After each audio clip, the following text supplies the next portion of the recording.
at the way and the style of his explanation, can he be the PM? Saya rasa belum lagi. Boleh dia jadi Menteri Keuangan? Belum. Saya rasa jawatan yang paling sesuai dengan cara gaya dia tadi ialah ganti rais yatim. Dapat memberikan penjelasan yang cukup difahami. Ya. Dan persoalan stadium dan PTN, sila. Yang berhormat Datuk Usam. Saudara Pengerusi dan saudara yang bertanya, saya mohon izin menjawab berkenaan dengan stadium ini bersekali dengan cadangan lebuh raya Kota Baru Kuala Krai. Kedua-dua program ini dilancarkan kerana keperluan lebuh raya ini. Saya rasa tak perlu saya huraikan lagi. Ia telah dibincangkan sejak daripada rancangan Malaysia kelima dan telah pun diangkat oleh Tok Guru sebagai Menteri Besar kepada Tun Dr. Mahathir sejak awal tahun 1990-an. Dalam rancangan Malaysia ke-9, Perdana Menteri Pak Lah Badawi telah memasukkan sebagai satu senarai yang diluluskan, kemudian dibatalkan semula oleh Datuk Seri Perdana Menteri Datuk Najib, menyebabkan kita tidak ada pilihan yang lain kecuali mengambil inisiatif kita sendiri. Anak-anak Kelantan yang nak pulang berhari raya terpaksa memakan masa 17 jam daripada Kuala Lumpur untuk tiba di Kota Baru pada musim perayaan. Jalan Kota Baru Kuala Krai yang sedia ada telah dikategorikan sebagai buruk oleh JKR di bawah kategori kelas F, yang menunjukkan ia tidak lagi sesuai untuk digunakan sebagai jalan perhubungan utama Kota Baru ke Kuala Krai. Jalan ini adalah nadi perkembangan ekonomi bagi negeri Kelantan jika dapat dihubungkan terus ke Gua Musang dan seterusnya melalui satu lebuh raya yang baru bagi mengelakkan kemalangan dan lain-lain. Dan sebahagian kemalangan jiwa ini melibatkan anak Kelantan yang kita semua tahu adalah majoriti orang Melayu.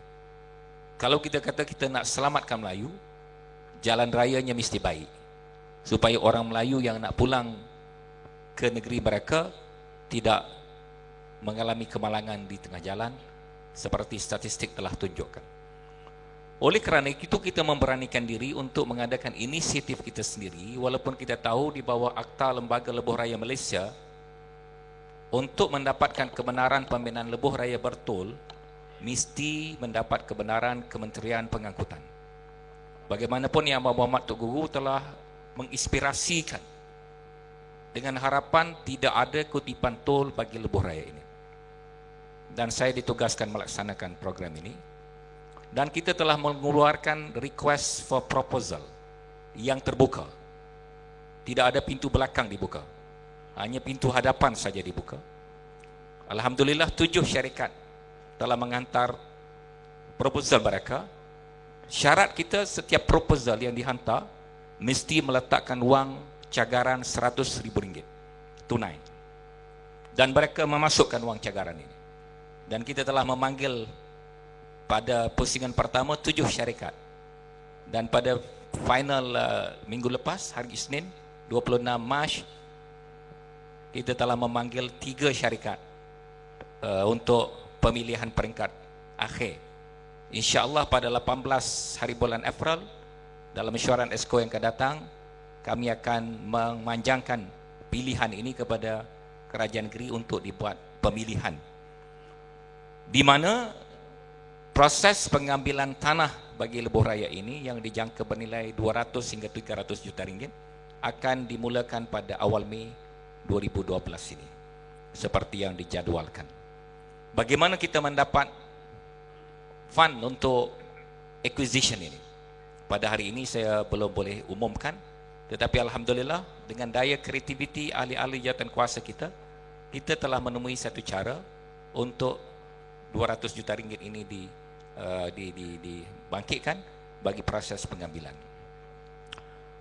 Kemudian mengenai dengan aspirasi Tok Guru supaya tidak ada tol, kita telah mengeluarkan satu formula baru di mana hanya dedicated user, pengguna-pengguna yang tertentu akan dikenakan bayaran tahunan dengan cara kerajaan negeri membuka kawasan lombong di Gua Musang, lombong-lombong mineral tertentu yang begitu kaya. Kalau saya umumkan pendapatan daripada kajian yang kita lakukan terhadap kandungan mineral negeri Kelantan di Ulu Kelantan, saya yakin sebahagian besar saudara-saudara tidak akan percaya sama sekali. Tetapi anugerah Allah SWT pada negeri kita adalah sangat besar, dan dedicated user ini cukup untuk menampung bayaran setiap tahun bagi pembiayaan lebuh raya ini. Dan kita juga telah mencadangkan supaya satu sistem desain yang tertentu bagi mengurangkan kos utamanya untuk flyover Wakaf Cik ke Kota Baru yang dicadangkan oleh Kerajaan Persekutuan bernilai 500 juta ringgit. Tetapi kita minta satu formula lain diadakan supaya kita boleh menjimatkan kos dan lain-lain inisiatif dan kreativiti yang kita fikirkan. InsyaAllah hasrat Tok Guru supaya pengguna biasa tidak dikenakan tol, tetapi tol dikenakan kepada dedicated user dapat kita capai. Serentak dengan itu adalah pembinaan stadium bersekali dengan program rumah mampu milik. Bukan hanya stadium per se, tetapi satu kompleks stadium bersekali dengan perumahan dan bandar baru di Bukit Merbau. Satu daripada rasionalnya adalah untuk memberikan volume, traffic volume kepada lebuh raya Kota Baru Kuala Krai yang disambungkan dengan kawasan pembangunan ini hanya 3 km. 3 km, asal kawasan ini hanya seluas 123 ekar, tetapi Esko telah meluluskan menjadikan lengkap 250 ekar, dan stadium kita ini juga kita keluarkan satu tender terbuka. 7 syarikat masuk pusingan yang pertama. Pusingan kedua saya panggil mesyuarat pada hari Rabu yang lepas, 3 syarikat. Condition yang kita kenakan ialah tiap-tiap syarikat yang berminat mesti meletakkan earnest money atau penuang kesungguhan 12 juta ringgit. 12 juta ringgit. Dan mesti ada kemudahan pembiayaan dalam akaun tidak kurang daripada kos stadium tersebut, iaitu sekitar 150 hingga 180 juta ringgit. Alhamdulillah ada 2 syarikat yang memenuhi kriteria ini, dan insya-Allah akan diangkat ke dalam mesyuarat Kerajaan Negeri Kelantan untuk pemilihan. Dan Tok Guru berhasrat meletakkan pecah tanah stadium dan rumah mampu milik sebanyak 250 unit bagi pusingan yang pertama ini pada 30 hari bulan April, dan saya terpaksa memenuhi deadline bos saya. Tinggal lagi 30 hari, lebih kurang ya. Kita bekerja keras. Tadi pun kita ada mesyuarat untuk membolehkan apa yang dihasratkan oleh kerajaan dapat dilaksanakan dengan jayanya. Dan dengan pembiayaan dan kemampuan keuangan tadi, saya yakin program ini tidak akan terbengkalai. Dan kita telah menerima tawaran kerajaan China secara rasmi oleh seorang menteri daripada Beijing yang tiba di Kota Baru bulan lepas, memberikan teknologi membina rumah dengan kos yang paling jimat dan paling cepat. Seperti yang tuan-tuan lihat dalam khabar 2 bulan lepas, ada sebuah hotel di Beijing 30 tingkat dibina dalam masa 15 hari. Ya, 15 hari. Dianggap sebagai impossible ya. Dan kerajaan negeri telah dijemput. Saya akan pergi dengan timbalan saya Yang Muhammad Azami dan Ketua BBC Yang Muhammad Ustaz Abdullah dan delegasi yang lain pada 7 hari bulan April ini untuk meninjau dan menerima tawaran kerjasama tersebut. Dan insya-Allah negeri Kelantan akan menjadi negeri pertama menggunakan teknologi ini, dan kita boleh melaksanakan perumahan seluruh negara secara berskala besar. Kalau soalan saudara tadi tentang PTPTN, setakat yang saya ikuti dalam Facebook mengenai dengan manifesto, saya ditugaskan menjadi pengerusi manifesto PAS untuk dikemukakan pada Pakatan Rakyat. Kami mencuba mendapatkan feedback kerana kami berharap rakyat yang melukis impian mereka, bukan kita di atas meja menawarkan impian kita. Dan melalui konsep ini mereka menyuarakan hasrat mereka melalui Facebook. Yang ditanya mengenai perkhidmatan awam, bukan saiznya. Tak ada satu pun feedback Facebook mengenai perkhidmatan awam, mengenai saiz perkhidmatan awam, sama ada akan dikecilkan ataupun dibesarkan. Kerana Pakatan Rakyat telah pun membuat pengumuman bersekali antara ketiga-tiga parti, tidak ada pengecilan saiz perkhidmatan awam yang sedia ada pada waktu ini. Tetapi isu-isu yang dibangkitkan adalah mengenai yang pertama, 40% kaki tangan awam berada dalam kategori miskin, ya, masih berada dalam kategori miskin. 40% perkhidmatan awam, kaki tangan perkhidmatan awam, gaji mereka tidak mencukupi untuk membiayai kehidupan. Yang kedua yang dibangkitkan adalah perumahan, baik kuotas untuk tentera, kuotas untuk polis, kuotas untuk petugas SPRM, bahkan orang-orang muda yang baru berkahwin, mereka mendapati gaji yang mereka terima tidak membolehkan mereka tinggal di rumah yang menasabah bagi seseorang insan. Ini isu yang dibangkitkan, ya.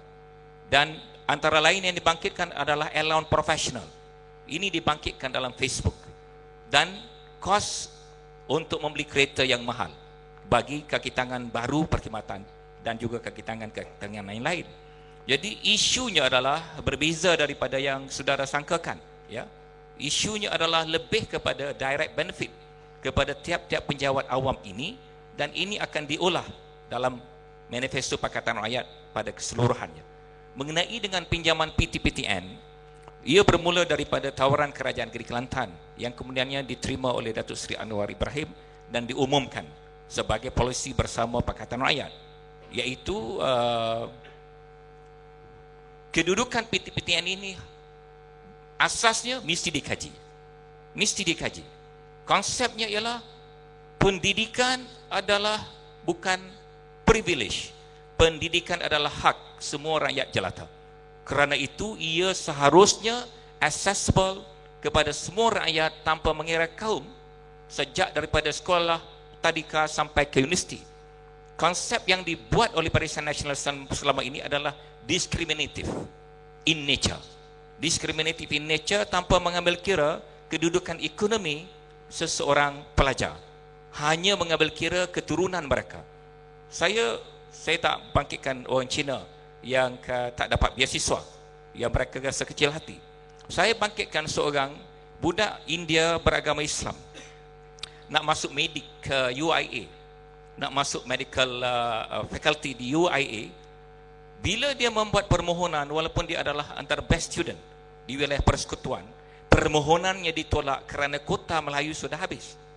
Kota Melayu sudah habis dan beliau boleh bercakap Melayu, beragama Islam, berbudaya dengan budaya Melayu, tetapi oleh kerana ada slang Arab India dalam nama dan pinnya, maka ia ditolak, rayuannya ditolak, dibawa ke menteri tolak. Dan bagaimana frustration berlaku. Dan contoh ini bukan satu contoh terpencil, ia adalah gambaran daripada dasar pemisahan berasaskan kaum dalam pendidikan kita. Jadi isunya adalah accessibility pendidikan kepada semua pihak di negara kita. Dan kerana itu kita mengambil model-model seperti yang disebut oleh Datuk Seri Anwar Ibrahim di Turki. Di Turki tak ada minyak, ya. Siapa pernah pergi Turki, inflation rate sampai 1000% satu masa sebelum Erdogan jadi Perdana Menteri Turki. Lebih 1000% kadar inflasinya, ya. Tetapi hari ini Turki boleh memberikan pendidikan percuma daripada tadika sampai ke universiti. Kalau Turki boleh, kenapa Malaysia tak boleh? Dengan kekayaan yang kita ada, tanpa memikirkan mekanisme.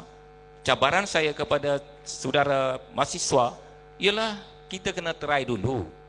Kalau Barisan Nasional dah tutup pintu, dia kata tak boleh kaji, mengapa kita nak stick kepada Barisan Nasional? Kenapa kita tak beralih kepada Pakatan Rakyat? Kalau betul Pakatan Rakyat boleh hapuskan pinjaman PTPTN, itu bonus kepada saudara-saudara. Kalau kami tak boleh hapuskan, saudara pulangkan balik pada Barisan Nasional. Tetapi kekal dengan tidak mencuba, masih memilih Barisan Nasional kerana tak nak mencuba Pakatan Rakyat, itu satu konsep yang salah.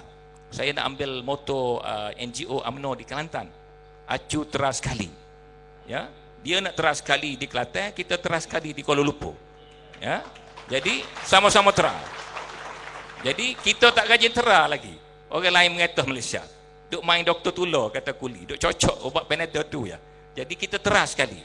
Dan mahasiswa terai for sure untuk Kelantan kita dah calculate. Bila saya buat pengumuman ini bukan saya buat sesuka hati. UPenn telah menyediakan data-data. Di Kelantan ada 93,000 peminjam PTPTN sejak ia dimulakan. 93,000 orang. Kos dia adalah 4 bilion ringgit. Dan kalau bermula pada 2005, sejak daripada pengeluaran petroleum dan gas dalam perairan Kelantan yang tak bertindih, Januari 2005, kita hanya perlu menampung 1.2 bilion. Kalau kita hapus kirakan dengan andaian semua pinjaman ini belum diselesaikan walaupun sedikit. The full amount kita selesaikan 1.2 bilion. Tetapi setengahnya telah pun diselesaikan separuh. Dan seterusnya diberikan percuma. Pelajar akan datang, tidak perlu lagi pinjam PTPTN. Kosnya hanya baru 1.2 bilion. Tunggakan yang kita tuntut daripada Petronas minimum dan konservatif 4,000 juta. 4 bilion. Maknanya kita masih ada baki dekat dengan 3 bilion. 3 bilion ringgit baki untuk orang miskin, untuk perumahan, untuk gaji imam, untuk dakwah, untuk orang asli, untuk yang sakit kronik, untuk janda, untuk armala, untuk anak yatim, untuk infra, untuk airport kita menjadi airport antarabangsa. Kenapa kita perlu pergi Putrajaya bagi orang Kelantan? Kerana kita telah naturally discriminate sejak daripada zaman orang putih. Kita tak ada jalan raya yang baik seperti mana orang lain ada. Kita tak ada airport international sebagaimana orang ada. Kita tak ada pelabuhan sebagaimana orang ada. Kita hanya ada kereta api lama, orang lain dah ada kereta api laju. Ini semua adalah kerana dasar-dasar diskriminasi. Gas petroleum kita tidak didaratkan di negeri kita, tetapi didaratkan di Songkla dan di Kemaman yang begitu jauh daripada tempat asal pengeluaran gas. Ini semua hanya boleh kita capai melalui perubahan kerajaan di Putrajaya. Kerana itulah mungkin tema ini relevan bagi kita. Putrajaya bermula daripada Kelantan. Kerana Kelantan akan dapat faedah berganda kalau Putrajaya dikuasai oleh Pakatan Rakyat. Jadi, kalau rakyat Kelantan mencuba untuk Pakatan Rakyat menguasai Putrajaya, kita tak rugi apa-apa. Tapi kita insya-Allah akan memperolehi lebih daripada itu. Tak termasuk tentang Islam, saya pohon izin ya.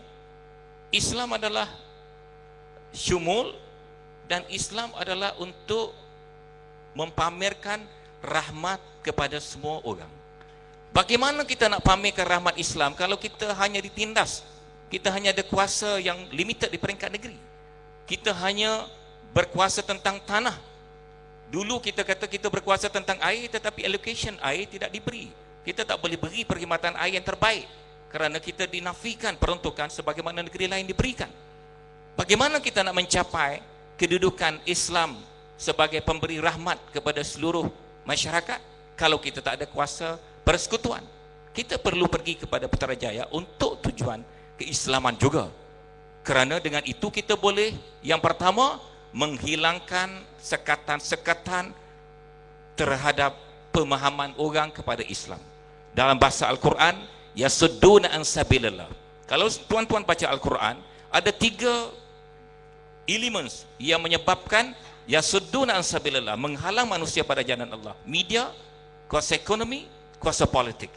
Kesemua ini dapat kita hapuskan kalau kita bersama dengan Pakatan dalam sebuah kerajaan baru di Putrajaya. Dan itu sudah satu sumbangan kepada Islam. Dan masyarakat akan melihat Islam berbeza daripada perspektif yang dihidangkan oleh UMNO pada hari ini. Dan insya-Allah kita seterusnya membuka ruang kepada pemahaman tentang Islam yang lebih lunak pada masa-masa akan datang. Kerana itu pada pendapat saya, acu cuba tes sekali kita pergi ke Putrajaya. Terima kasih diucapkan kepada Muhammad Datuk Husam dan puas hati lah kan.